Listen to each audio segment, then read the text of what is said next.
Olá, eu sou o professor de arte e cartunista Raposa, um renomado ninguém. E no vídeo de hoje você vai aprender que a arte não serve só para enfeitar paredes, ela também serve para reeducar o povo. No caso desse vídeo específico sobre como a arte reeduca o povo a sair em protesto e fazer uma revolução.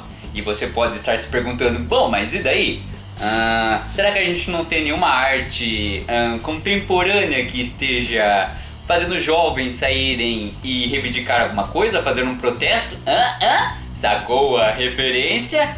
Mas é claro que você sacou a referência, afinal, você é uma pessoa inteligente, por isso que você acompanha o Covil do Raposa. Se você fosse burro, provavelmente estaria acompanhando o canal de um guitarrista baixinho, meio careca, que vende regrinhas de como ficar rico. E minha nossa, a arte romântica, reeducando o povo a ter valores patriotas e protestar pelo bem da nação. Essa arte tão idealista estava acontecendo na mesma época de uma arte totalmente fútil, que essa sim servia só para enfeitar paredes e palácios. Sim, eu estou falando com você, arte rococó, essa arte do pessoal da peruca branca, do palácio, do salão de festas da Bela e a Fera. Essa sim era uma arte totalmente fútil que tinha como propósito enfeitar o ambiente. Diferente da nossa arte romântica que veremos hoje, que tem um propósito muito mais interessante. Outro dia eu falo da arte rococó, hoje é arte romântica, em específico essa arte na Revolução Francesa, porque a gente adora os franceses, porque por qualquer motivo eles saem das suas casas e vão lá e queimam um carro. Mas antes de prosseguir, eu tenho que explicar o contexto da situação na época. Sim, contexto! Essa palavra gloriosa que está sendo defasada por youtubers de extrema direita por aí, porque eles são especialistas muito eficientes de descontextualizar as coisas para vender, manipular, criar desonestidades intelectuais. Viram? Vocês acharam que eu nunca ia elogiar um neocon? Bom, acabei de elogiar um feito tremendo deles. Mas voltando ao tema do vídeo, estava surgindo uma nova classe social na Europa, a burguesia, formada pelos comerciantes. Essa burguesia que financiava navegações, financiava comércios com outros países. Você que estudou história, você sabe, a sociedade europeia era dividida em três, na nobreza e na realeza, no clero e nos plebeus. Mas agora surgiu uma classe com o poder aquisitivo da nobreza, mas com os mesmos prestígios da plebe. Muito burguês começou a comprar títulos da nobreza, principalmente de os nobres falidos, títulos, sobrenomes, para que eles também pudessem se beneficiar e usufruir das vantagens de ser um nobre. Claro que muito burguês não pôde comprar esses títulos, e talvez isso contribuiu para a Revolução Francesa. Claro que temos inúmeros motivos para ter acontecido a Revolução Francesa, mas não podemos descartar que a burguesia financiou essa revolução por interesses próprios. E é claro que a massa faminta na França também tinha motivos mais do que de sobra para aderir a essa grande revolução, essa revolução gloriosa, assim como talvez inspirou, quer dizer, ela foi inspirada pela Revolução Gloriosa Inglesa com o rei James II, III, eu não sei, pesquisa aí, você tem acesso ao Google. E olha só, pra você que acha que eu sou comunista porque eu uso vermelho, vou falar bem do capitalismo, graças ao surgimento dessa nova classe com poder aquisitivo, a arte ficou mais livre, porque a arte estava fadada a ser financiada pela igreja, ou seja, a arte só tinha temas religiosos, ou ser financiado pela nobreza, ou seja, só tinha que fazer retratos da realeza, da nobreza. De vez em quando surgia ali um nobre menos narcisista que permitia que o artista pintasse, sei lá, uma mitologia grega. Quase nunca. Graças a isso, os artistas tinham uma independência financeira e podiam dedicar seus tempos a pintar coisas que lhe agradavam mais. Eu não vou ficar aqui especializando a caralhada de temas novos que os artistas, principalmente os românticos, estavam dispostos a pintar. E nem vou ficar falando da relação dos artistas com os mecenas, que eram os que financiavam a arte. Talvez eu faça um vídeo mais específico sobre isso aí nos futuros próximos. Porque o tema de hoje, eu já falei, é específico na arte romântica. E você deve estar aí pensando, arte romântica? Ai, coisas amorosas. Não, você nunca esteve tão errado, pois a arte romântica não tem a ver com histórias de amor, com amorosidade e com essa coisa afetuosa de namorados que tem sorte de ter relações amorosas, diferente desse cartunista tão solitário. Mas relaxa, que mesmo triste aqui, eu vou te explicar porque o romantismo não tem relação com o amor, quero dizer, na pintura. Ou não faria o menor sentido existir livros como Senhor dos Anéis, que é um romance e nada tem a ver com uma história de amor? Talvez só o nosso amor de degolar os orcs com machados e espadas. Eu sei, você é um nerd, você já sonhou com isso. Talvez você sonhe em ser o próprio orc. Pela Horda! A palavra romantismo vem da expressão em latim, significa escrever idioma romano. Para você que não sabe, Roma dominou parte da Europa e o idioma deles não era o italiano, obviamente, era o latim, que é aquela língua que originou o português, originou o francês, o italiano. Mas isso vocês sabem, vocês estudaram. Enfim, a língua latim era misturada com a língua das regiões dominadas, que gerava um terceiro idioma, e nesse terceiro idioma se escrevia literatura de pouco valor, como eram os contos de cavalaria e aventuras amorosas.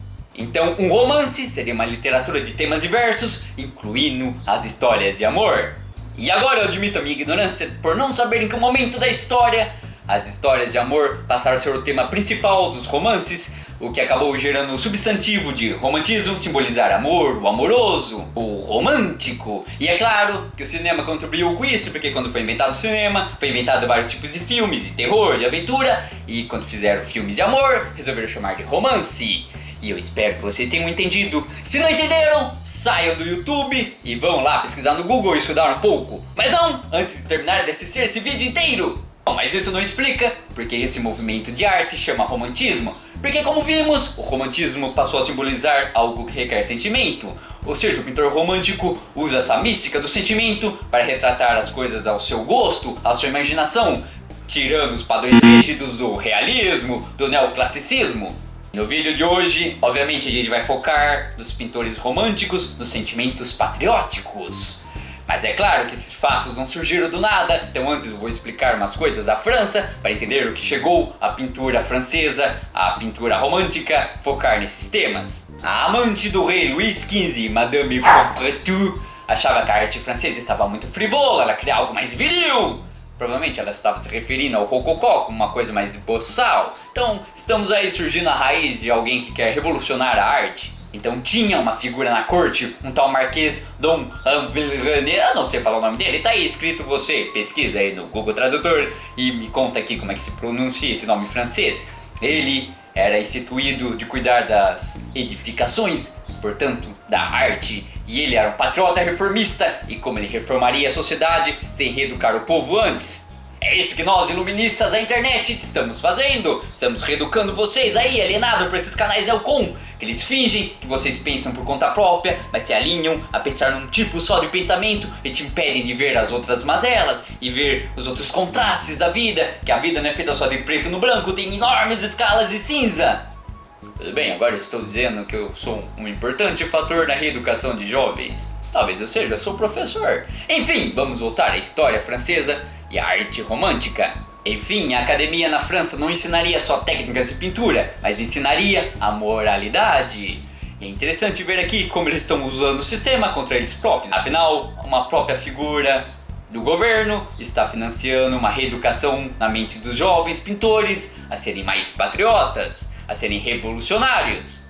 Nesse primeiro vídeo eu vou me especificar só em um pintor. No próximo vídeo eu falo do segundo. Vou especificar nesse vídeo de hoje no Choquet Louis de Viti. Eu não sei se eu pronunciei certo o nome francês, mas enfim, é esse pintor que você está vendo aí na tela. Que no caso ele melhorou muito a própria cara. Lembre-se que eu falei já num vídeo anterior, os pintores costumavam usar o Photoshop da época, ou seja, a sua própria habilidade artística, para dar uma melhorada nas suas próprias caras, em seus autorretratos. E essa é uma figura interessantíssima, porque ele surfou na onda do momento, ao mesmo tempo que ele pintava a nobreza, pintava os retratos da nobreza, era um dos pintores favoritos dessa classe.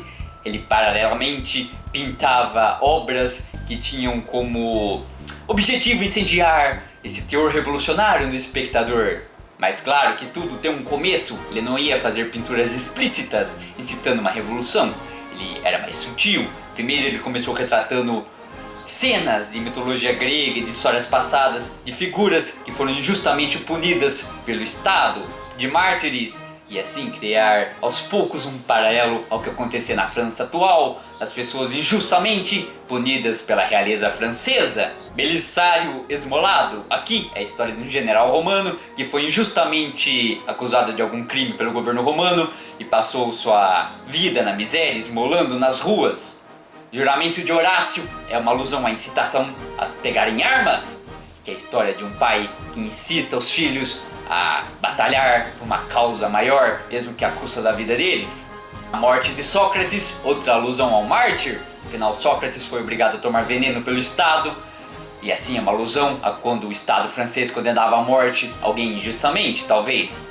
Aqui temos uma versão mais macabra do juramento de Horácio. Nessa versão, o próprio pai executa os filhos para um bem maior, assim fazendo uma alusão que ao você aderir à revolução, talvez você tenha que ir contra o interesse da sua própria família e não pensar duas vezes se talvez você tiver que sacrificar um parente para o bem maior, para a revolução. Esse quadro guarda uma mensagem subliminar. Você está vendo aquela cena ali de natureza morta em que temos uma tesoura? Vocês lembram da Pacas, aquela deusa entidade quando você assistiu o desenho da Disney, ela pegava o fio da vida e cortava com a tesoura? Pois bem, pode ser uma alusão ao sacrifício dos filhos de Horácio, mas também faz alusão a Robespierre, uma figura da Revolução Francesa que adorava cortar umas cabeças e não eram cabeças de cebola. E eu vou falar mais desse jurista daqui a pouquinho, porque também temos um novo Robespierre no Brasil, Robespierre Tupiniquim. Mas enfim, Louis de Vide. Eu não sei se estou pronunciando certo, mas é muito engraçado pronunciar nomes franceses. Ele resolveu fazer pela primeira vez, então, um retrato mais explícito sobre a Revolução. Foi o momento que os jacobinos se reuniram para fazer um juramento de comprometimento da Revolução Francesa. Tem vários pontos curiosos dessa obra. A primeira é que, curiosamente, a cena real foi inspirada num próprio quadro do Louis de Vide. Quando dizem os relatos, eles ergueram a mão, quase idêntico como está no juramento de Horácio. Então aqui temos a vida imitando a arte, que depois imitou a vida de novo, porque os caras imitaram um quadro e depois o pintor imitou os caras que estavam imitando um quadro. Meu Deus, dá um brulho na cabeça, mais Interception que isso não tem. Outra curiosidade é que muita gente retratada aí foi no fim revelado um traidor, um X9, pessoas que estavam infiltradas no movimento para sabotá-los por dentro. Uma dessas figuras que eu comentei é Robespierre, jurista que mandou cortar muita cabeça e acabou até mandando cortar cabeças de desafetos, tentou até ser um ditador na França e, ironicamente, teve sua própria cabeça cortada. E não é igual a um certo jurista brasileiro que também foi aclamado como herói nacional, como combatente da corrupção e hoje se associou a ela, hoje passa pano e faz vista grossa a ela. Ainda bem que não estamos na França, ninguém aqui vai perder a cabeça. Talvez de recompensa vai ganhar a presidência no futuro. E assim a gente prova que o brasileiro é o povo mais cabaço do mundo. Fim, com o desgringolar da história, o Louis de Vide passou de pintor até para ter um cargo político. Ele também votou em várias execuções para cortar cabeças e acabou também sendo amigo de Marat, que era outro revolucionário que também adorava cortar cabeças e não era de cebola, infelizmente. Ou felizmente, eu não sei, para o contexto da época. Melhor não fazer juízo de valores isso daí por enquanto. Ambos, de Vide e Marat, tinham muitos em comum, além da deformação da própria cara. Eles também eram revoltados, revolucionários da própria academia. Marat tinha seus estudos científicos rejeitados, enquanto Louis de Vide tinha sua arte erótica e sensual também rejeitada pela academia. Mas Marat também foi assassinado. Não na banheira, como Louis retratou aí nesse quadro, mas ele retratou dessa maneira porque o amigo passava muito tempo na banheira para se refrescar do verão de Paris, escrevendo suas cartas, talvez cartas de execução. Mas o mais macabro é que Marat acho que foi morto, apunhalado na clavícula, algo assim, e o amigo, o pintor, pegou o cadáver do seu amigão e o colocou nessa pose fúnebre para ele poder retratar e pintar o seu amigo como um mártir. E se você acha isso completamente normal, pegar o cadáver do seu amigo e antes de embalsamá-lo e sepultá-lo, colocá-lo numa pose para você desenhar, se você não acha isso doentio ou esquisito demais, eu não quero ser seu amigo. Bom, Davi teve um fim inglório. porque ele foi também acusado de cometer muitos abusos de poder, foi preso, libertado, preso várias vezes. Isso tirou muito do ímpeto revolucionário dele, e ele tentava alegar inocência, dizia que era um jovem de coração puro, enganado por homens maus. E assim ele foi exilado da França, não antes de tentar puxar o saco de Napoleão e retratá-lo várias vezes, inspirado em pinturas neoclássicas, em pinturas heróicas, mas ele acabou sendo exilado para Bruxelas e passou muito da sua vida retratando família, retratando realeza, nobreza e etc. E assim morreu um pintor revolucionário, um pintor que ajudou na revolução, que ajudou a fundamentar o patriotismo e o protesto francês, que perpetua até os dias de hoje. Até hoje vemos os franceses revolucionários que protestam por qualquer coisa, não por qualquer coisa, mas por muita pouca coisa, eles já saem às ruas e fazem a revolução e fazem protestos e enfrentam o presidente, colocam o dedo na cara e não baixam a cabeça para autoridades. E assim, um dos pintores que ajudou a fomentar isso com sua arte, ironicamente acabou morrendo até como quase um traidor, esquecido em Bruxelas. Não esquecido, mas vocês entenderam, meio que renegado até ser sepultado em seu próprio país. A arte é muito irônica, não é? Quer dizer, a história é irônica e é muito interessante.